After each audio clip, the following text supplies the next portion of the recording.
The next questioner is Sheila Rogers from West Bromwich. She's a care manager in a home for the elderly.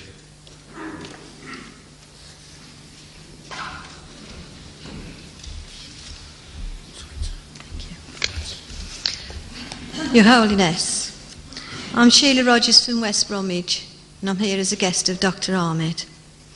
My question is, as a Christian practicing the Church of England faith, and with each Easter approaching, does your faith recognise and celebrate as we do? Easter? Please, if you study the history of Easter and also that of Christmas, you will agree with me that it has no Christian background at all. It is not a Christian celebration at all, but it was a compulsion of the Christians during the Roman Empire and later on in some other European countries to begin to celebrate or to share the celebrations of other people, but with a religious cloak and a religious covering. So neither there is a Christian background for Easter, nor there is a Christian background for this Christmas, because the date of birth of Jesus Christ was about 2-3 months, before the time of Christmas. There's enough ample evidence from the New Testament as well as from the Quranic statements. So why should we blindly participate in a celebration which has no religious significance and no logical significance either?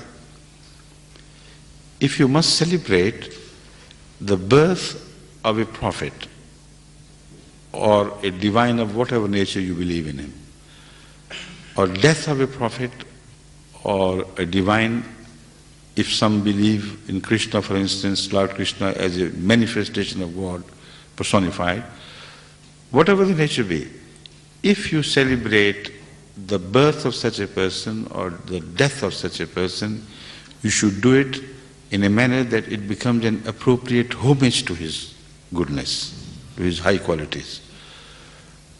How can you pay homage to Christ even if we accept it by eating chocolates, egg chocolates? It has no bearing with the subject at all. How can you permit yourself to drink overmuch and commit crimes as well as commit mistakes which result in the unhappiness of the society as a whole, by accident during the driving, accidents of the drunkards during the driving, etc., etc. So we should be meaningful, realistic. We do not celebrate even the Muslim festivals the manner in which the majority of the Muslims do, because we have a principal objection against the manner. For instance, the birth of the Holy Prophet is celebrated all over and they call it Mawlud Sharif. But the way it is celebrated, if anyone who did not know the significance of that goes into Pakistan or India where this birthday is celebrated, he would be out of his depths to understand who was born. Was it a singer or a great actor? He may guess, but it will be very difficult for him to guess that it was the birthday of a prophet. And a prophet which is deemed to be the holiest of all the prophets.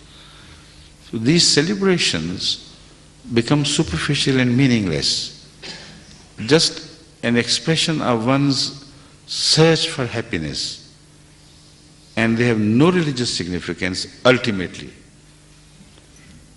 And another proof of what I'm saying, the truth of what I'm saying, lies in the fact that these celebrations are not known to man at the time where they should begin. No Christmas celebration will be heard of at the time of Jesus Christ, peace be upon him, and during the century of those who followed him. no Easter will be heard of in the community of early Christians. Similarly, the Mawlud Sharif is an unknown entity to the period of Hazrat Muhammad Rasulullah sallallahu alaihi wasallam, the founder of Islam, and his Khulafa. So we give them pious names.